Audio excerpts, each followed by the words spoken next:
Hallelujah.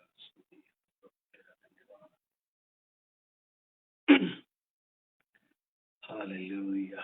धन्यवाद। Hallelujah. स्तुति। Praise the Lord. Hallelujah.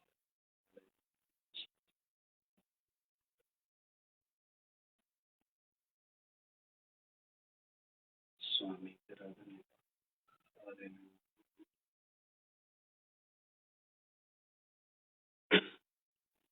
आइए हम परमेश्वर का वचन सुनने से पहले प्रार्थना करें। विचित्र स्वर्गवास खुदावन प्रभु जी, आपका धन्यवाद करते हैं स्वामी। सुबह के समय में जब आपके आश्चर्य में आए प्रभु, वचन सीखने जा रहे प्रभु, जो भी वचन प्रकट हो प्रभु जी हमारे आत्मा के लिए भोजन का कारण बने। जो भी अंधकार की शक्तियां रुकावट पैदा करती हैं, उनके नाम पे आगे जैसे दूर चले कि आश्चर्य आपकी उपस्थिति हमारे बीच में बनी रहे। कि दास को आपके हाथ में सौंपते, सारा और महिमा भक्ति से जलाल आपको देते हुए नाम से मांगते हैं। मैं प्रभु का धन्यवाद करता हूं कि प्रभु ने एक और दिन हमारे जीवन में दिया है ताकि हम लोग परमेश्वर के वचन को सीख सके, उसका धन्यवाद कर सके, उसकी स्तुति कर सके। क्योंकि आपको मालूम है इन दिनों में या इस समय में हजारों लोग बीमारी से परेशान हैं।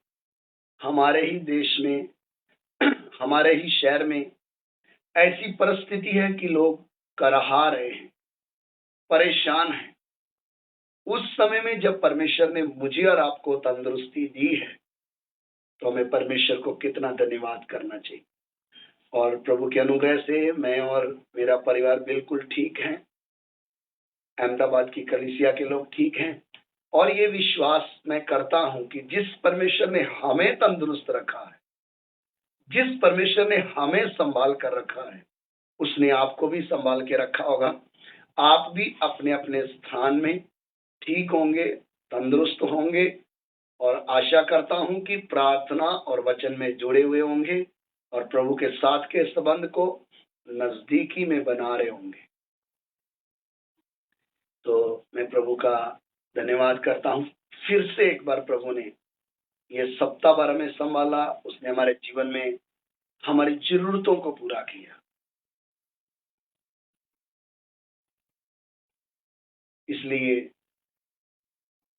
जब उस परमेश्वर ने हमारे साथ इतनी वफादारी दिखाई है या वो हमारे लिए विश्वास योग्य है, उस समय में हमें उस परमेश्वर के साथ कैसे चलना चाहिए। पूरे संसार में अलग अलग देशों में देखें तो समस्या चल रही है। एक देश दूसरे देश से झगड़ा कर रहा है, तबाही हो रही है, लोग मर रहे हैं, विनाश हो रहा है।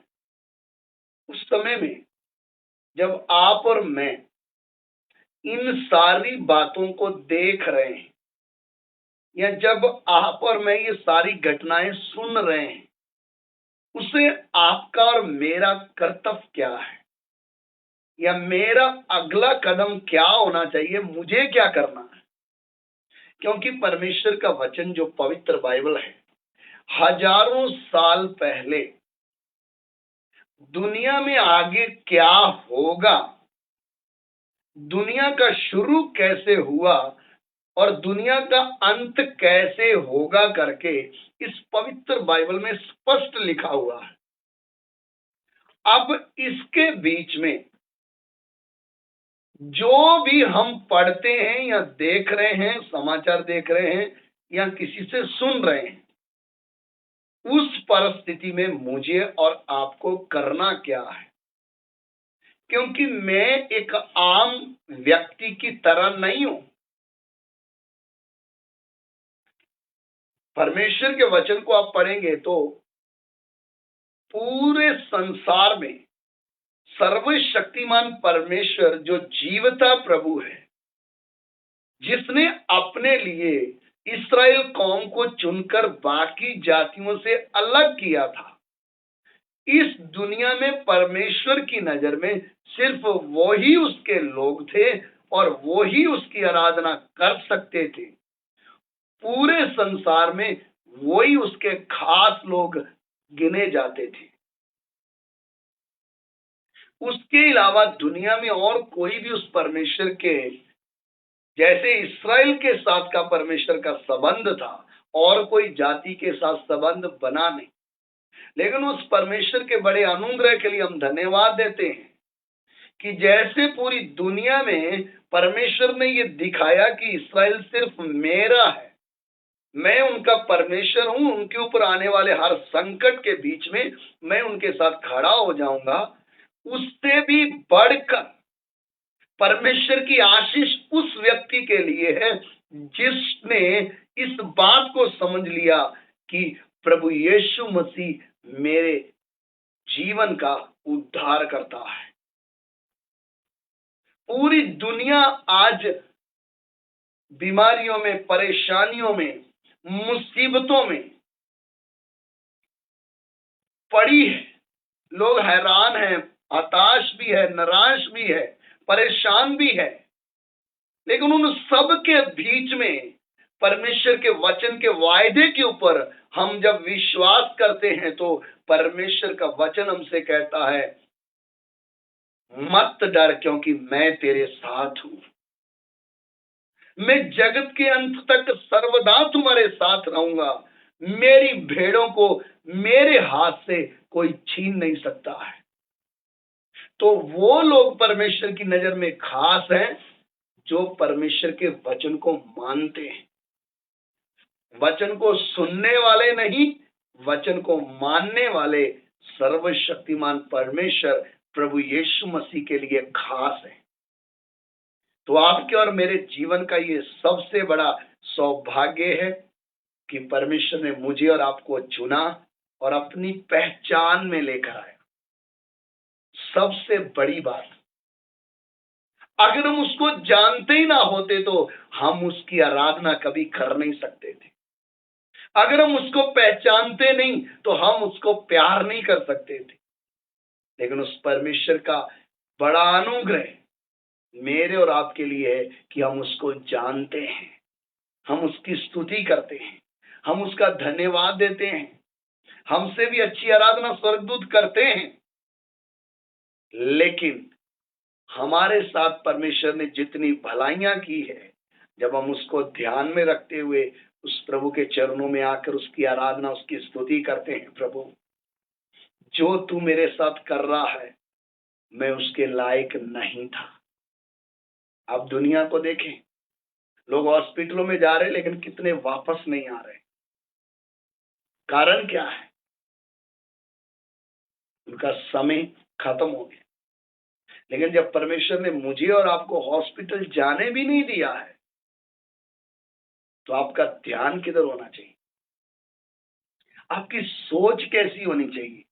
आप क्या सोचने वाले होने चाहिए कि आपके जीवन में परमेश्वर का कार्य हो?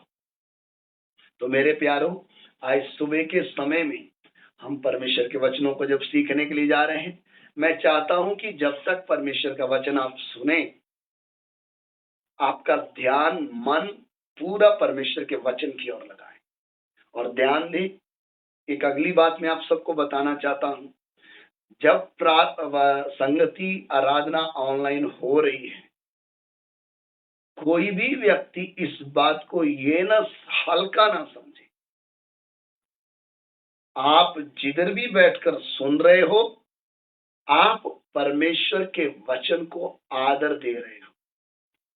ऐसा ना हो कि आपको ऐसा लगे कि मुझे शायद मेरा पास्टर नहीं देख रहा है, मैं आड़ा टेढ़ा बैठ जाऊं, लेट कर सुन लूं।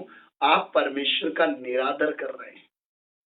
इसलिए मेरी आवाज सुनते ही अगर कोई ऐसा है तो तुरंत अपने आप को परमेश्वर की उपस्थिति में कैसे बैठते हैं ध्यान से रखें, क्योंकि हमारा परमेश्वर सर्वव्यापी है। जब मैं प्रचार कर रहा हूं तो मेरे साथ है। आप कहीं भी बैठकर सुन रहे हैं तो वो आपके भी साथ है। इसलिए यह अति जरूरी है कि आप परमेश्वर के वचनों को सुने और परमेश्वर के वचन के ऊपर ध्यान दें। क्या हमें सीखना है? और क्यों सीखना है, हमें जरूरत क्या है। कितने तो बीमारियों में मर रहे, कितने के घर पे बम पड़ रहे, वो ऐसे ही मर रहे, इंसान की कीमत खत्म होती जा रही है। लेकिन इस बीच में भी आप अपने जीवन को एक बहुमूल्य बना सकते हैं, बहुत कीमती बना सकते हैं, यदि आप परमेश्वर के वचन को ध्यान से सुनकर उसके अनुसार चले तो आइए आज सुबह के समय में हम परमेश्वर के वचन से पढ़ लें।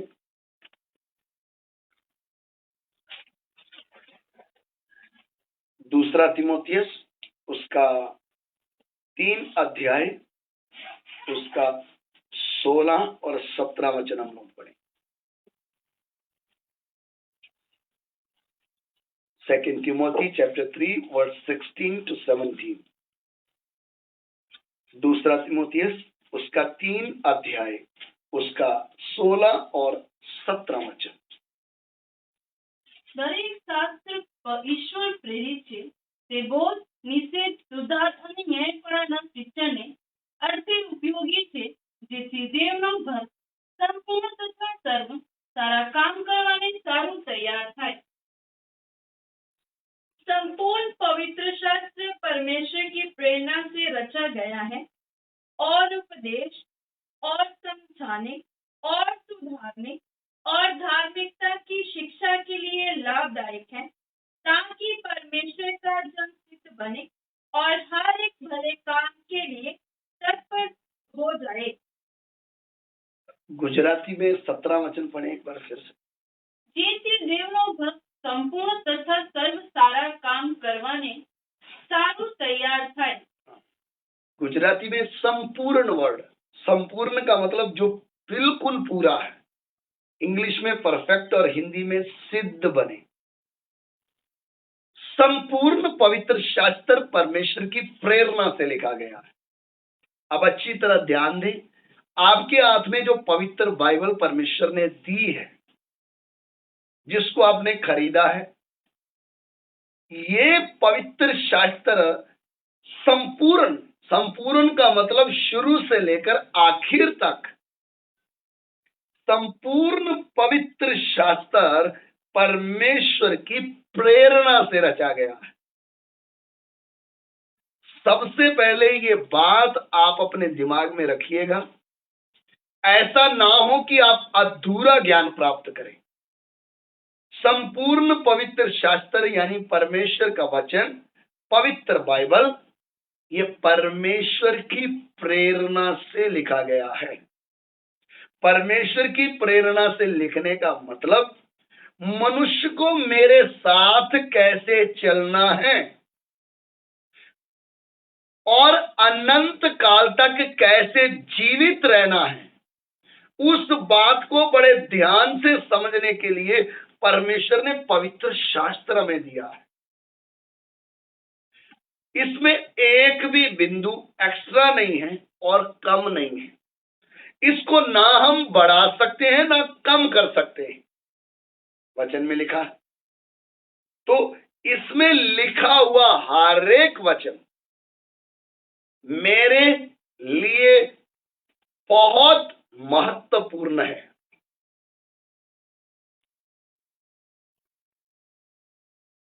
ये अलग बात है, समय समय पे परमेश्वर अपने दासों के द्वारा, अपने नबियों के द्वारा अपनी वाणी को प्रकट करते आया, लेकिन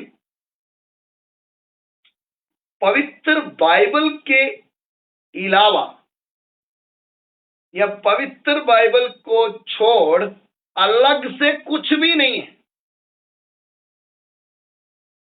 इसलिए हम सबके जीवन का मूल आधार या आत्मिक व्यक्ति के जीवन का मापदंड के लिए यह पवित्र बाइबल, संपूर्ण पवित्र शास्त्र जो परमेश्वर की प्रेरणा से लिखा गया है।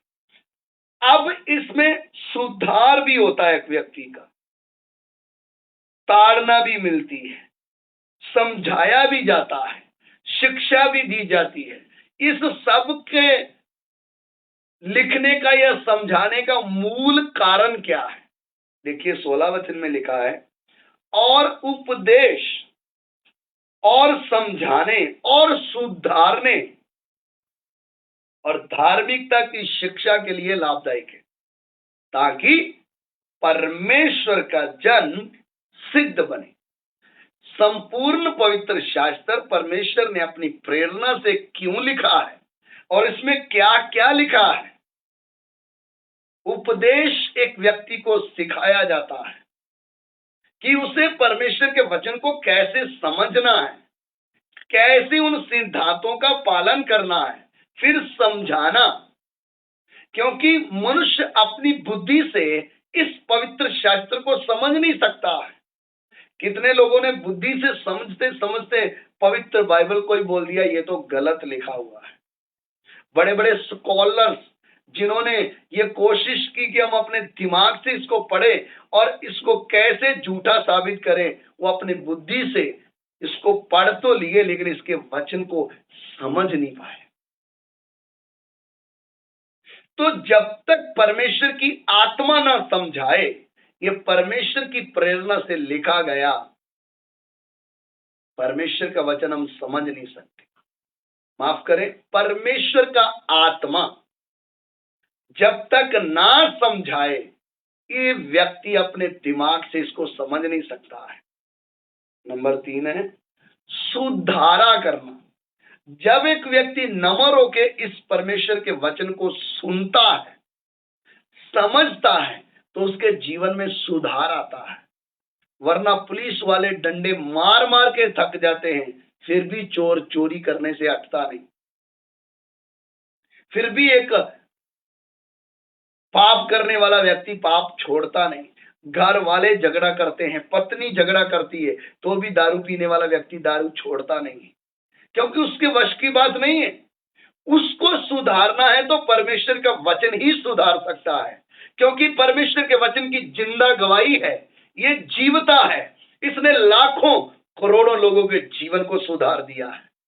हमारे जीवन को भी परमेश्वर के वचन ने सुधारा है। और धार्मिकता की शिक्षा, अच्छे काम करने की शिक्षा पवित्र बाइबल में से मिलती है। अच्छे काम बोलने का मतलब ये नहीं 10,000 की चोरी करके 2,000 का दान पुण्य कर दिया तो लोगों के सामने अच्छे काम, वो अच्छे काम नहीं। आपने 1000 ही मेहनत से कमाया है, उसमें से भी 50 आपने लगाए हैं किसी भले काम के लिए, तो उसको बोलते अच्छा काम। आज दुनिया में पुण्य दान की परंपरा जारी है। कहीं से भी चोरी करके लाओ और पुण्यदान करना चाहिए। 2 नंबर का पैसा कमाओ और कैसे भी लोगों के सामने हीरो बनना है कि हम अच्छे हैं। आपका पैसा कमाया कैसे है वो मायने रखता है। वो उन चीजों को परमेश्वर से कोई लेना देना नहीं। आप क्या कर रहे हो, आप दोषी पाए जाओगे तो आपका पुण्यदान किसी भी काम का नहीं। ये धार्मिकता, अच्छे कामों की शिक्षा हमें परमेश्वर के वचन से मिलती है, ताकि ये सारी बातें सीखते सीखते एक मनुष्य यानी परमेश्वर का जन सिद्ध बने। अब आती है एक बड़ी बात। आज सुबह के समय में हम जो सीखने के लिए जा रहे हैं वो यही है कि पवित्र शास्त्र हमारे हाथ में दे तो दिया है, लेकिन इसका उद्देश्य क्या है? क्या आपको पढ़ पढ़ के इसका डॉक्टर बनना है? क्या इसको पढ़ना आपके लिए रिवाज है कि सुबह उठ के एक पत्ता पढ़ लिया तो बस मैं प्रभु की नजर में सही हो गया? आपको क्या लगता है आप परमेश्वर को धोखा दे सकते हैं? क्या आपको लगता है कि ये घर में रखने से आप दरवाजे के ऊपर टांग दोगे तो शैतान आपके दरवाजे में नहीं आएगा? हर शैतान तो आपके अंदर बैठा है। बाइबल को अंदर कैसे डालोगे आप? कई लोग इसको दरवाजे के ऊपर टांग देते हैं कि शैतान हमारे दरवाजे से ना आए। अरे वो अंदर बैठा है, इसीलिए तो आपके मन में ऐसे ऐसे विचार दे रहा है कि उल्टे उल्टे काम करो। या आपने इस वचन को अपनी दीवार पे टांगा हुआ है, लगाया हुआ है, तो क्या आप सोचते हैं परमेश्वर खुश है? इन वचनों को आपके हृदय में लिखना है और उसके अनुसार चलना है और फिर माप तोल करना है। जो मैंने सीखा है क्या मैं उसके अनुसार चल रहा हूं? क्या मुझे ये समझ में आ गया है कि मैं एक ही परमेश्वर पर भरोसा रखता हूं? क्या मैं परमेश्वर से बढ़कर किसी और को प्यार करता हूं? क्या मैं झूठ बोल रहा हूं, चोरी कर रहा हूं, नशा कर रहा हूं, क्या कर रहा हूं? कितने लोग हैं उनके घर में बाइबल तो है, तो भी रात को दारू पीते हैं और बोलते हम तो पीढ़ी से पीढ़ी क्रिश्चियन है। क्या फायदा तुम्हारा ये शब्द बोलने का? क्या जिस पवित्र बाइबल को आप घर में रखा है, जिसके कारण आप बोल रहे हो कि हम तो जन्म से ही ईसाई हैं, क्या इस बाइबल में दारू पीना लिखा है? क्या इस बाइबल में धोखा करना लिखा है? क्या इस बाइबल में दूसरे की निंदा करना लिखा है? ये क्यों दिया है आपको? ताकि परमेश्वर का जन सिद्ध बने। इसमें सुधार है। इसको हाथ में पकड़ के भी सुधार नहीं हुआ तो किधर जाओगे आप? इसलिए मेरे प्यारों, परमेश्वर के वचन को समझें। परमेश्वर ने अपनी प्रेरणा से ये लिखकर हर एक इंसान को क्यों दिया है? ताकि परमेश्वर का जन सिद्ध बने। अब सिद्ध का मतलब क्या है? परफेक्ट का मतलब क्या है? हम सबका जन्म पाप में हुआ, इस बात में कोई शंका नहीं। हर एक मनुष्य पापी था और आज भी लोग पाप में जी रहे हैं। लेकिन प्रभु यीशु मसीह का इस दुनिया में आना पापी मनुष्य को पाप से छुटकारा देना था। अब जब पाप से आपने उद्धार पा लिया, पाप से छुटकारा पा लिया, अब अगला कदम, ऐसा कोई ना सोचे मैंने उद्धार पा लिया, बपतिस्मा ले लिया है, कभी कभी चर्च में जाता हूं, लेकिन अपनी मन मर्जी से जीता हूं। मसीह जीवन एक एक स्टेप है, सीढ़ी है। मान लीजिए आपने उद्धार पा लिया, अच्छी बात है। फिर आपने बपतिस्मा ले लिया, बड़ी बात है। फिर उसके बाद आप चर्च में भी जाने लग गए, ठीक है। लेकिन ध्यान रखना, ये मसीह जीवन का शुरू है, अभी अंत नहीं हुआ है। और आप आधे में रह गए तो जिस मकसद के लिए आप निकले थे, मान लीजिए अभी मैं अहमदाबाद में हूं और मुझे मुंबई जाना है, और जैसे ही मैं ट्रेन में बैठा, आनंद आया, फिर बड़ौदा आया, फिर सूरत आया, और मैं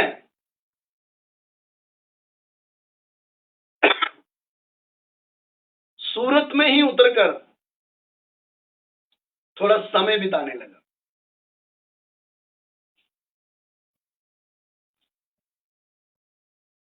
और जब वो समय बिताने लगा तो मेरा जो ट्रेन था, मेरी ट्रेन में जितने बाकी मुंबई जाने वाले थे वो तो चले जा रहे थे, लेकिन टिकट भी मेरे पास है, उसमें लिखा भी है मुंबई तक जाना है। लेकिन वो टिकट जेब में डालकर भी मैं सूरत स्टेशन में खड़ा हूं। उसके आगे और भी कितने किलोमीटर जाना था। आज 100 में से 80 मसीह लोगों का जीवन ऐसा हो गया है। उनको पूछेंगे किधर जाना, हाँ स्वर्ग में जाना है। उनको पूछेंगे नरक में जाना है, कोई नहीं बोलेगा। सबका लक्ष्य स्वर्ग में जाना है, स्वर्ग में जाना है। करोगे क्या, मैं पूछता हूं जाके। उधर तो ऐसी हरकतें होगी नहीं जो हम इधर कर रहे हैं, फिर उधर जाके करोगे क्या? टिकट है जेब में, जाना है, लेकिन आपकी ट्रेन तो छूट गई है, आपका सफर तो रुका हुआ है, आप तो एक ही जगह रुक गए, वो तो जा रहे हैं जिन्होंने जाना है। कई लोगों को इतना ही विश्वास है मैंने बपतिस्मा ले लिया है, अब मैं स्वर्ग जाएगा। आप झूठ पे विश्वास मत करो। यहूदा इस्करियोती यीशु मसीह के ऊपर विश्वास किया, साथ में रहा, सब चमत्कार देखे, यीशु मसीह के साथ साथ चला, तो भी आज नरक में तड़प रहा है। क्या आपको ये बात समझ में आ रही है? मसीह जीवन ये ना सोचें कि मैंने उधार पा लिया, बपतिस्मा ले लिया, रविवार को चर्च में चला गया, बस कहानी खत्म हो गई, मैंने उधार के लिए पक्का कर दिया काम। आखिरी सांस तक आपको परमेश्वर के वचन के दायरे में जीना है, तब स्वर्ग मिलेगा।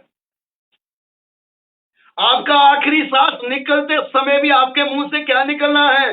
प्रभु, जो जीवन तूने मुझे दिया था, मैं तेरी इच्छा के अनुसार चला हूं। तब आपको लेने के लिए स्वर्गदूत आ जाएंगे, जहां आपका आत्मा उधर पहुंच जाएगा। आपको महसूस हो जाएगा मेरा बुलावा आ रहा है, मैं जा रहा हूं। नहीं है तो आखिरी सांस आप भले, अगर आपने सही जीवन नहीं जिया, आपकी 70 साल 80 साल भी उम्र हो गई, तो भी आपको डर लगेगा। आप बोलेंगे अभी भी मुझे हॉस्पिटल ले जाओ। अभी क्या करना है आपको जाके? अब तो कहानी खत्म हो गई, 80 साल बहुत हो गए, आपने पोते भी देख लिए, उनकी शादियां भी देख ली। अब क्या चाहते हो और क्या देखना चाहते हो इधर? अब इस योग बन जाओ कि आपको स्वर्ग में स्थान मिले, क्योंकि इधर तो अब मिलने वाला है नहीं। इधर तो कोई किधर डाल देगा आपको उठा के, कोई किधर डाल देगा। लेकिन इस योग बन जाओ, प्रभु मुझे उधर स्थान चाहिए। तो मसीह जीवन को आप सस्ता या हल्का ना समझे, आपकी बुद्धि से स्वर्ग ना बनाए। बुद्धि से स्वर्ग बनाने का मतलब, अब तो मैं पक्का जाने ही वाला हूं। आपकी दिन की प्रार्थना कितना टाइम है? आप इस पवित्र शास्त्र को, परमेश्वर की प्रेरणा से दिए हुए वचन के प्रति आपका आदर क्या है? आपके आने वाले दिनों में विचार कैसे हैं? आपकी इच्छाएं क्या है? आप प्रार्थना में जब रोते हो तो किसके लिए? पड़ोसी का घर देख के लिए, प्रभु हमें भी दे दे। उसकी गाड़ी देख के, प्रभु मुझे भी दे दे, इनको ही देते जा रहा है। आपकी प्रार्थना क्या है? प्रभु मुझे सिद्ध होना है। जंगल से लकड़ी काटी तो गई, लेकिन उसका उद्देश्य ये नहीं कि वो पड़ी रहे, उसको मिस्त्री के हाथ में देकर, उसको जिस उद्देश्य के लिए जंगल से काटा गया है, उस जंगल में से काटकर जिस लक्ष्य के लिए लाया गया, वो पूरा होना है। इसलिए मेरे प्यारों, आप ये ना सोचें कि प्रभु ने मुझे जब चुना है तो इतर तक की सीमित है। वो तो शुरुआत थी। प्रभु तूने मुझे नेपाल से लाया, उन नेपाली लोगों के बीच में से मुझे चुनकर अलग किया है। मेरे लिए तेरी योजना क्या है? प्रभु मैं महाराष्ट्र का था, मैं मराठी था। प्रभु तू जब मुझे लाया है, घुटने टेकर आंसू बहाते हुए पूछना है, तब स्वर्ग की आवाज सुनने का मौका मिलेगा। प्रभु मैं मारवाड़ियों में से निकल के आया, मेरे लिए तेरा उद्देश्य क्या है? प्रभु मैं गुजराती हूं, मेरे लिए तेरा उद्देश्य क्या है? हमें टाइम ही नहीं प्रार्थना करने का। हमारे 24 घंटों में एक ही बात चाहिए हुए पैसा, रात नाइट ड्यूटी भी मिल जाए तो 2 घंटे करके आ जाएंगे। सुबह तो करते ही है काम, एक्स्ट्रा भी मिल जाए तो करके आ जाएंगे, और फिर बोलते हम किधर जाने वाले हैं। स्वर्ग में नाइट ड्यूटी नहीं मिलेगी आपको, तो आप उधर रह नहीं पाएंगे, आपका दिल नहीं लगेगा उधर, क्योंकि आपको तो सुबह भी काम, शाम को भी काम चाहिए। इसलिए मेरे प्यारों, दुनिया मौत के साए में जी रही है। देश को बर्बाद कर रहे लोग, बिना अचानक मृत्यु उनके ऊपर आती जा रही है, नई से नई बीमारियां निकल कर आ रही है। तब आपकी सोच क्या होनी चाहिए?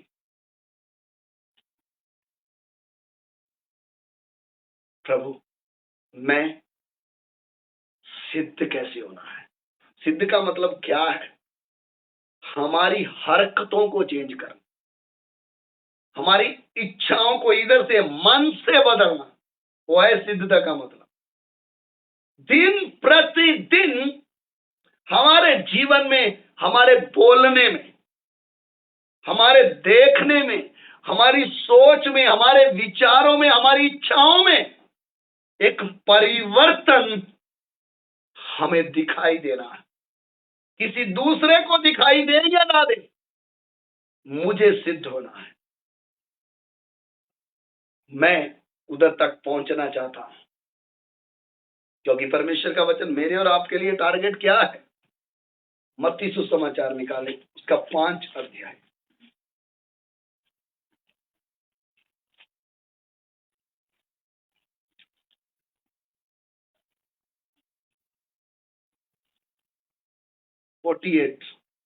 Matthew chapter 5 verse 48। मत्ती सुसमाचार 5 अध्याय 48 वचन। એ માટે જેવો તમારો આત્માનો ભાગ સંપૂર્ણ છે તેવા તમે સંપૂર્ણ થશો। इसलिए चाहिए कि तुम सिद्ध बनो जैसा तुम्हारा स्वर्गीय पिता सिद्ध है। अब अच्छी तरह ध्यान दें, तुम जैसे तुम्हारा स्वर्गीय पिता सिद्ध है, ऐसे तुम भी क्या बनो। उसका मतलब क्या है? जब तक हमें मालूम नहीं, हम गोलमोल करते थे काम, बताते कुछ थे, करते कुछ थे, लक्ष्य कुछ और था, बात कुछ और करते थे। अब सिद्ध का मतलब क्या है? हमारी बात भी एकदम साफ होनी चाहिए, हमारे काम भी एकदम साफ होने चाहिए, तभी है सिद्धता की ओर बढ़ने का मतलब। और मेरा लक्ष्य मेरा प्रभु यीशु मसीह है। दुनिया में कोई भी मनुष्य इस लायक नहीं है कि मनुष्य उसको देखकर चले। ना तो कोई पास्टर, ना कोई विश्वासी, ना कोई प्रेरित, ना कोई भविष्यद्वक्ता, कोई नहीं है। हमारे लिए स्टैंडर्ड सिर्फ यीशु मसीह को बताया गया है। इसलिए हमारी नजर, हमारा लक्ष्य यीशु मसीह की ओर बनना है। प्रभु, मुझे सिद्ध होना है, वो सिद्धता की ओर बढ़ना है। बपतिस्मा पा लिया, उद्धार पा लिया, पवित्र आत्मा पा लिया, वो शुरू था मसीह जीवन। लक्ष्य क्या है? पवित्र बाइबल दिया क्यों है आपको? ये झोले में डालकर घूमने के लिए नहीं दिया है। इसको पढ़िए, आपको सिद्ध बनना है। और जब सिद्धता का उपदेश आता है, लक्ष्य ही क्या है? आज बड़े बड़े क्रूसेड इसलिए चल रहे हैं कि कहीं ना कहीं चंगाई हो जाए, थोड़ी बहुत लोग अच्छी हो जाए, इसलिए मेरा नाम चमक जाए। मेरे प्यारो, यीशु मसीह ने भी चंगा किया लोगों को, लेकिन सिर्फ चंगाई तक उनको सीमित नहीं रखा लंगड़े लूलों को। प्रभु यीशु का एक उद्देश्य था इस पृथ्वी में आने का। कुछ ऐसों को तैयार करके गया जिन्होंने पूरी दुनिया को हिला दिया। इसलिए सत्य वचनों को समझना है तो आपको बहुत प्रार्थना करनी पड़ेगी।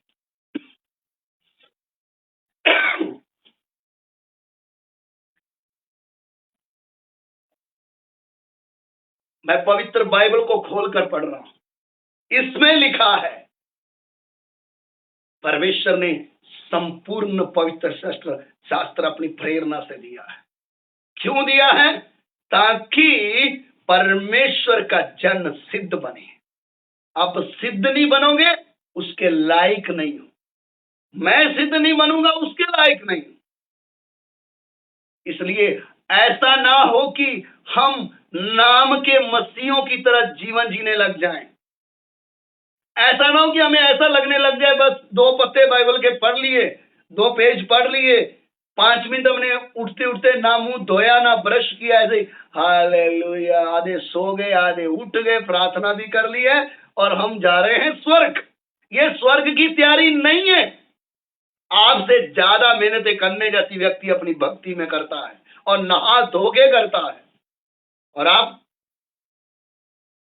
गंदा मुंह है उससे भी प्रार्थना करके बोलते हो अभी हम स्वर्ग जाएंगे। बस कर लिया ना प्रार्थना। परमेश्वर के वचन को पढ़ें। इसको लिखने वालों ने जब इसको लिखा था ना, यहोवा शब्द जब लिखना था वो अक्षर छोड़ दिया था उधर, और बाकी लिखते लिखते नहा के आते थे, तब जाके यहोवा शब्द लिखते थे। क्योंकि वचन कहता है मैं यहोवा हूं, मेरा नाम भी पवित्र है। उसका नाम पवित्र है तो उसका वचन भी पवित्र है। इसके अलावा दुनिया में और कोई आपको पवित्र कर ही नहीं सकता है। तो मेरा इस परमेश्वर के वचन के प्रति का आदर, सम्मान और इसके प्रति सोच कैसी होनी चाहिए। ये आपके बच्चे की स्कूल की किताब नहीं, इसको किधर भी रख दो आप। ये परमेश्वर का जीवता वचन है जो आपको सिद्ध बना सकता है। सिद्ध बनने के लिए हमारे लिए मापदंड है प्रभु यीशु मसीह का जीवन। बातें सुनता तो था लेकिन पलटकर जवाब नहीं देता था। लेकिन कितने ऐसे हैं विश्वासी हैं, जब तक 4-5 जवाब ना दे दे तब तक उनका पेट नहीं भरता है, और बोलते हम तो स्वर्ग हमारे लिए तैयार है, खड्डा खोदो डाल दो, अब स्वर्ग जाना है। शायद आप किसी और दुनिया में पहुंच जाओगे। क्योंकि परमेश्वर का वचन क्या कहता है, हमारा स्वभाव किसके साथ मेल खाना है, यीशु मसीह के साथ मेल खाना। गालियां सुनकर भी उसने गाली नहीं दी। जब उसको दुख दिया गया उसने धमकी नहीं दी कि तेरे को मालूम नहीं मैं कौन हूं।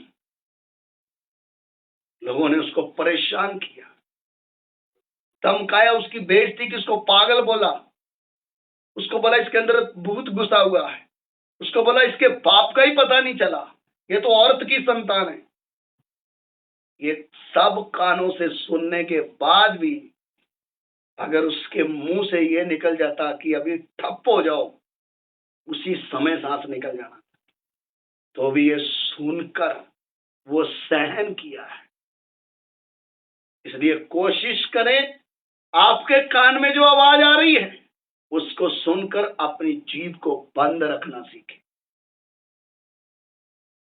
उसको सहन करना सीखें। वही है सिद्धता का रहस्य।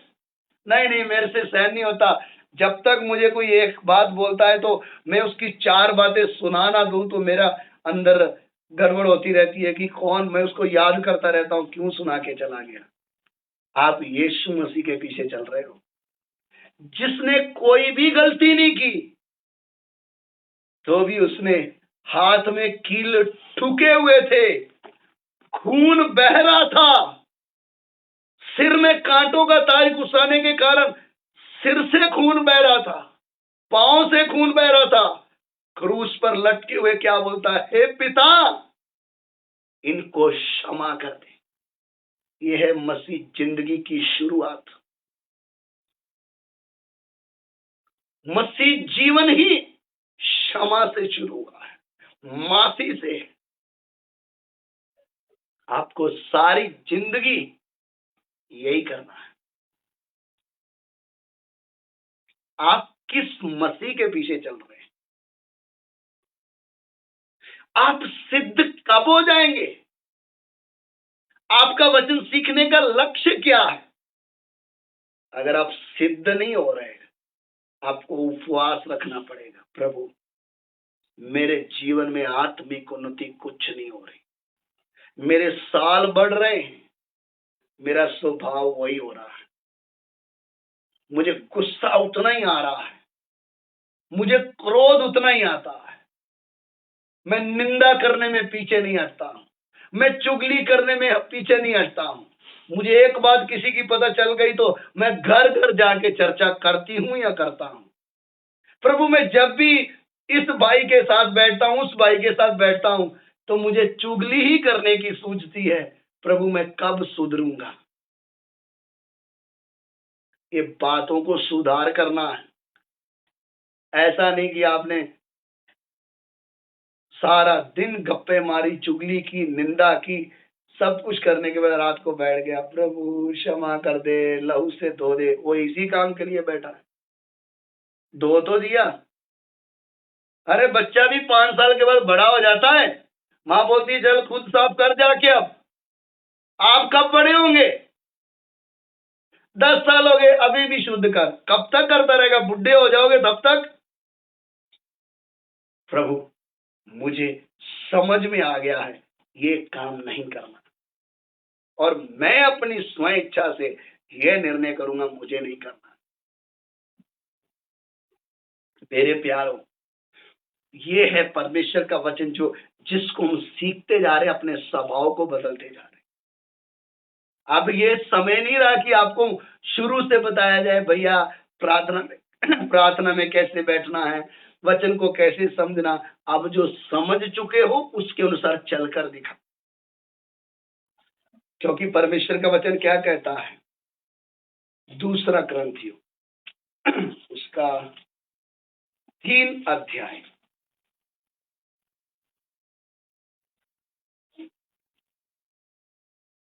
18 वचन। 2 Corinthians chapter 3 verse 18। 2 कुरिन्थियों 3 अध्याय 18 वचन।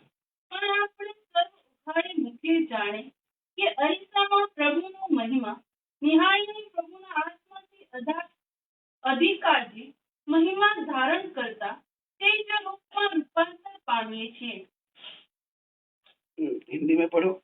परंतु जब हम सबके उखाड़े चेहरे से प्रभु का प्रताप इस प्रकार प्रकट होता है, जिस प्रकार दर्पण में, तो प्रभु के द्वारा जो आत्मा है, हम उसी तेजस्वी रूप में अंश अंश करके बदलते जाते हैं। इसमें एक वचन, एक बात मैं आपको समझाना चाहता हूं। हम अंश अंश करके क्या होते जा रहे हैं? किसमें बदलते जा रहे हैं? उसके तेजस्वी रूप में। किसमें बदलते जा रहे हैं? परमेश्वर के महिमामय रूप में हम क्या होते जा रहे हैं? बदलते जा रहे हैं। अंश अंश करके क्या होना है? बदलते जाना है उसकी महिमा में। ऐसा ना हो कि हम 5 साल से प्रभु में हैं, हम 10 साल से प्रभु में हैं, 15 साल से प्रभु में हैं, और हरकतें फिर वही।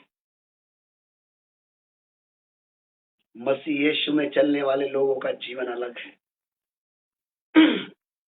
दुनिया उनके जीवन को देख के सीखती है कुछ। दुनिया उनको देखते समय ये समझती है हमसे अच्छे हैं। क्यों?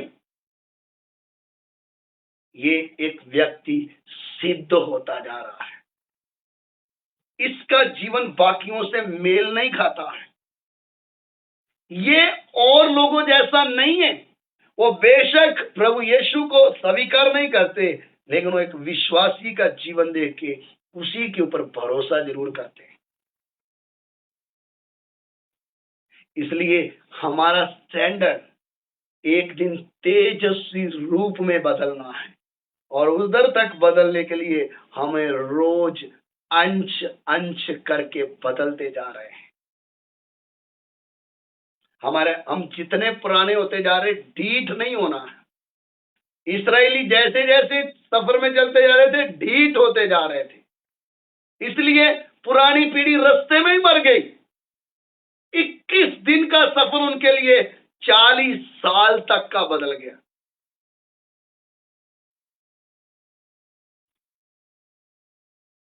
सोचिए, उनको लाखों में निकले थे, एक सपना था कनान जाएंगे, कनान जाएंगे, लेकिन उस पुरानी पीढ़ी में से यहोशू और कालेब, ये 2 ही पहुंच पाए। तो ऐसा ना हो कि आपने पूरे मोहल्ले को बता दिया हम स्वर्ग जाने वाले, हम स्वर्ग जाने वाले हैं, और बाद में वो आपका पड़ोसी भी नरक में आपको ही मिले। यार तू तो बोलता था स्वर्ग में जाने वाले हैं। क्योंकि उसको तो सच्चाई नहीं मिली, वो इसलिए उधर पहुंचा। और आपको सच्चाई मिली, आपने उसको नहीं अपनाया, उसके अनुसार नहीं चले, आप इसके लिए पहुंच जाओ। इसलिए परमेश्वर ने ये संपूर्ण पवित्र शास्त्र आपके और मेरे हाथ में इसलिए दिया है ताकि परमेश्वर का जन सिद्ध बने। प्रभु का दास पौलुस क्या बोलता है? हमारा लक्ष्य क्या है एक व्यक्ति के प्रति? कुलुस्सियों की पत्री 1 अध्याय 28 वचन, कुलुस्सियों 1:28। દરેક માણસને ખ્રિસ્તમાં સંપૂર્ણ થયેલું રજૂ કરીએ એ માટે અમે તેની વાત પ્રકટ કરીએ છીએ અને દરેક માણસને બોધ કરીએ છીએ તથા સરળ પ્રકારના જ્ઞાનથી દરેક માણસને શીખવીએ છીએ, जिसका प्रचार करके हम हर एक मनुष्य को चेतावनी देते हैं और सारे ज्ञान से हर एक मनुष्य को सिखाते हैं कि हम हर एक व्यक्ति को मसीह में सिद्ध करके उपस्थित करें। इधर पौलुस का, प्रभु के दास का लक्ष्य क्या है एक व्यक्ति के प्रति? आज तो लोगों का लक्ष्य कैसे भी भीड़ इकट्ठी होनी चाहिए, लोगों को पता चलना चाहिए मेरे पास भी हजारों लोग हैं कलीसिया में। मैं सबकी बात नहीं कर रहा हूं, लेकिन कई लोगों का ऐसा उद्देश्य है, कैसे ना कैसे मुझे भी लोग जानना चाहिए मैं कितने लोग हैं।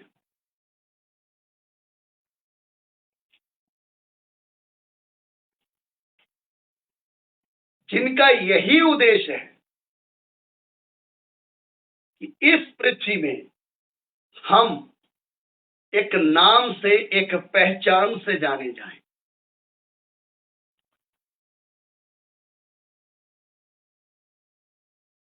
इसलिए यदि ऐसी बातों का उद्देश्य हमारे जीवन में रहेगा तो हम परमेश्वर की उस महिमा को जो परमेश्वर ने हमारे लिए रखी है इसी पृथ्वी में ले लेंगे, तो लोगों से महिमा ले लेंगे, लोगों से आदर ले लेंगे, तो उधर क्या मिलेगा?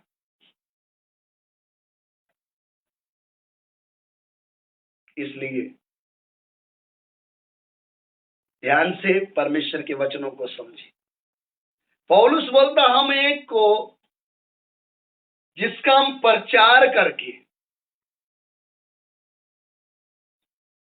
हर एक मनुष्य को चेतावनी देते हैं।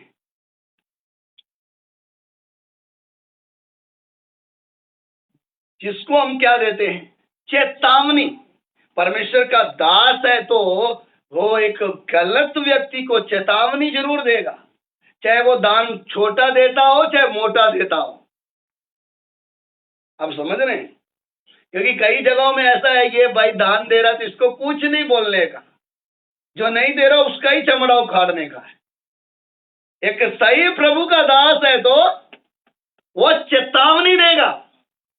प्रेज़ द लॉर्ड, यीशु मसीह के लहू की जय हो।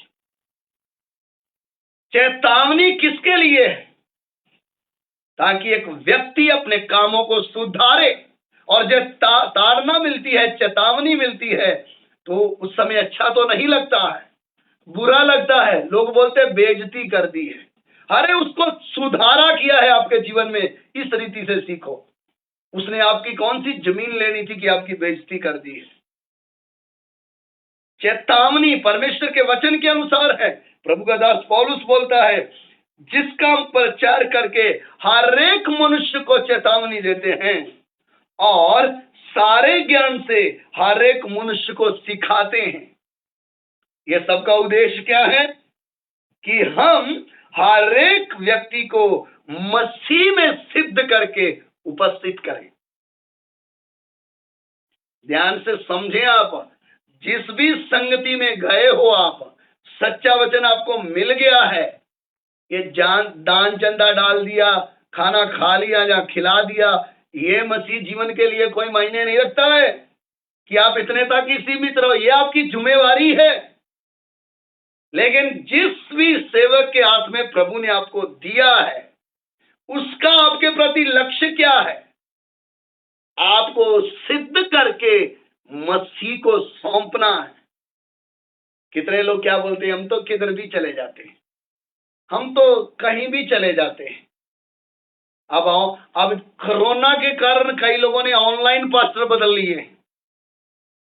नहीं, वो अच्छा प्रचार बोलता मैं वही। आपका हिसाब कौन देगा? आपको सिद्ध करके उपस्थित कौन करेगा? बात है वो। ऑनलाइन तो प्रचार अच्छा है, कोई देखने वाला है नहीं, आप अपनी मनमर्जी से जी रहे हो। आप क्या कर रहे हो, आपकी आदतों में सुधार आया नहीं आया, आपकी इच्छाएं, आपके विचार क्या रहे, कोई पूछने वाला है ही नहीं।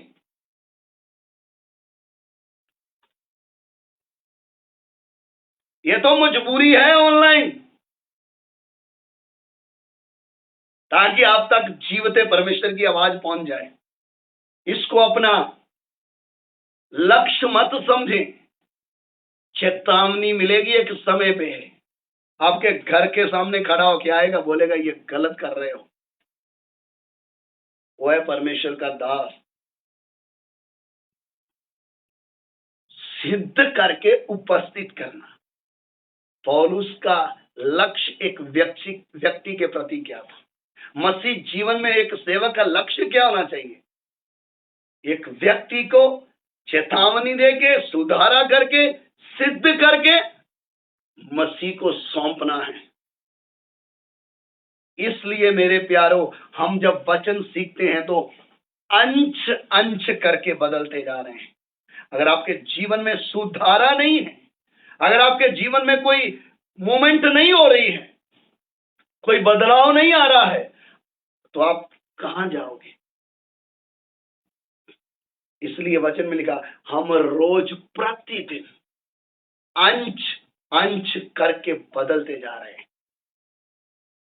किसके रूप में? मसीह के रूप में बदलना है।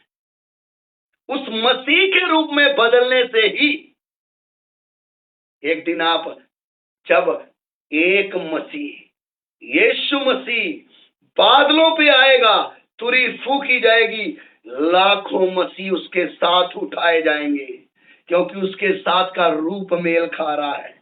इसलिए यूहन्ना की पत्री में उसने लिख के दे दिया, अभी तक ये प्रकट तो नहीं हुआ है कि हम क्या होंगे, लेकिन हमें इतना विश्वास है, जब वह प्रकट होगा हम भी उसके समान होंगे। मेरे प्यारो, हमारे जीवन का उद्देश्य क्या है?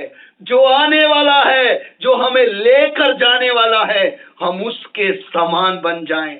हमारा लक्ष्य क्या है? हम उसके जैसे दिखाई दिए। वो है मसीह जीवन का मूल सिद्धांत। इसलिए इधर ही ढोलक बजाते, नाच नूच के, गाना गुना गा के इसमें खुश ना हो, सिद्ध होना बाकी है। सिद्ध होने के लिए हमें थोड़ा सा अच्छा कड़क वचन चाहिए। यीशु ने तुम्हें चंगा कर दिया, आज वो इसकी गवाही सुन लो, इसको मोटरसाइकिल मिल गया, इसकी गवाही सुन लो। ये नाशवान वस्तुएं इधर ही रहने वाली है। आपके जीवन में क्या परिवर्तन है? आपके घर में परिवर्तन हो गया, छोटा था बड़ा हो गया, मोटरसाइकिल तक कार मिल गई, महीने का 20,000 कमाते थे 40 कमाने लग गए। लेकिन आपके जीवन में क्या उन्नति है? आपकी प्रार्थना बढ़ी, आपके अंदर परमेश्वर का भय बढ़ा, आपके अंदर परमेश्वर के लिए पवित्रता बढ़ी, या आपका जीवन खुद का नाश में जाने लगा है? क्या फायदा इन चीजों का? परमेश्वर का वचन कहता है, यदि एक मनुष्य इस पृथ्वी की सारी वस्तुएं प्राप्त कर ले और अपने आप का नुकसान कर ले, तो क्या फायदा होगा? इसलिए मेरे प्यारो, सिद्ध होना अलग है, यीशु मसीह से आशीष बरकत चंगाई पाके खुश होना वो जीवन अलग है। यीशु मसीह के साथ सिंहासन में बैठना अलग है। ऐसे चलते फिरते कहीं से प्रभु का नाम सुन लिया, चलो इतने तक सीमित रहना, वो अलग है। इसलिए मसीह जीवन की गंभीरता को समझे। वो लेने किसको आ रहा है? उसके साथ महिमा में उठाने के योग्य बनना है, उसके तेजस्वी रूप में अंश अंश करके बदलते जाना है। तुरी की आवाज सुनते ही ये मिट्टी का शरीर बदलने वाला है, लेकिन उसके पहले अपनी तैयारी करें। दुनिया के हालात घंटी बजा रहे हैं, सुधर जाओ, आने वाला आएगा और देर नहीं करेगा। लेकिन आप और मैं कहाँ है? आइए अपनी आंखें बंद करें, थोड़ी देर प्रार्थना करें। हालेलुया। प्रभु तेरे वचन से हमने क्या सीखा है? हालेलुया। मेरा लक्ष्य क्या है इन सत्य वचनों सुनने के बाद भी? ये वचन सुनने के बाद मैं कर क्या रही हूं, कर क्या रहा हूं? मेरी तैयारी कहां की हो रही है? मेरा सोच क्या है? मेरा लक्ष्य क्या है? एक नौकरी कर रहा हूं, फिर दूसरी भी ढूंढ रहा हूं। एक धंधा कर रहा हूं, दूसरा भी ढूंढ रहा हूं। परमेश्वर का वचन साफ कहता है, ऊंट सुई के नाके में से निकल सकता है, लेकिन धनवान स्वर्ग के राज्य में कभी भी प्रवेश नहीं करेगा।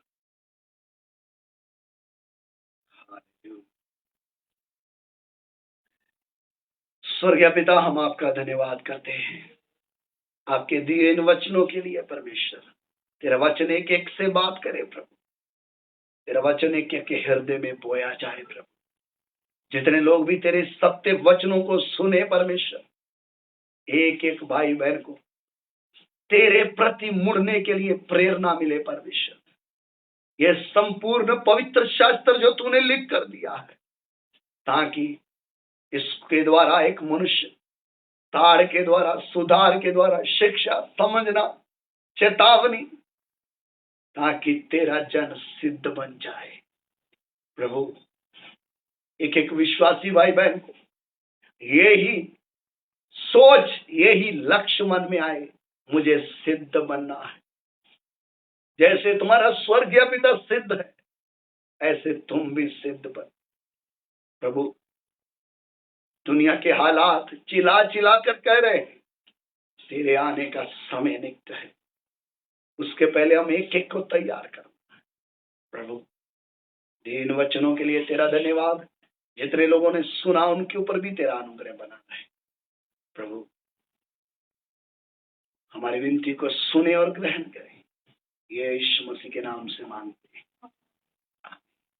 अब हमारे पिता परमेश्वर का प्रेम, प्रभु यीशु मसीह का अनुग्रह, पवित्र आत्मा की सहभागिता पवित्र लोगों के साथ यीशु मसीह के दूसरे आगमन तक सबके साथ होती रहे। सबको जय मसीह की। प्रभु आपके साथ हो।